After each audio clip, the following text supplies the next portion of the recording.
It's my great pleasure to welcome you here at this, with a wonderful turnout at this 18th Kolokotrones Symposium, Causal Inference for Population Health. My name is Bert Hofman. I'm the chair of the Department of Epidemiology, and I'm particularly proud today because today means that two of really big concentrations in the Department of Epidemiology work together in this symposium. The first is the CAUSALab, I'm familiar with it, led by Miguel Hernan. For a number of years now, focus on epidemiologic methods in a broad sense, but in particular on causal inference approaches. Wonderful concentration, worldwide unique, I may say.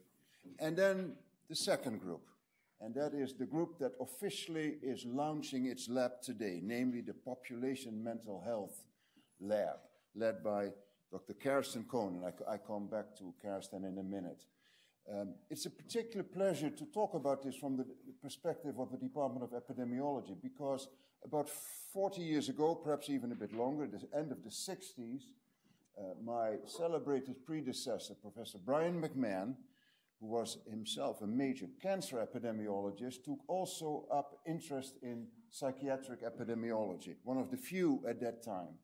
And he was very interested in that, as I said, and hired a few people to work on this, appointed, amongst others, Ming Zhuang, who was one of the first to work in this field of psychiatric epidemiology.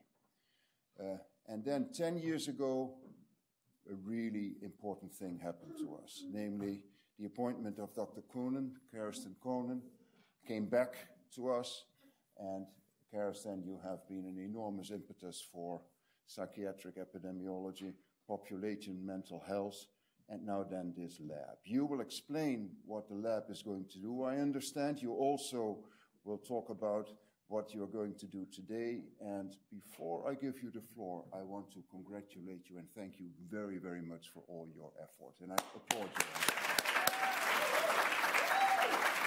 Dr. Karsten Konen.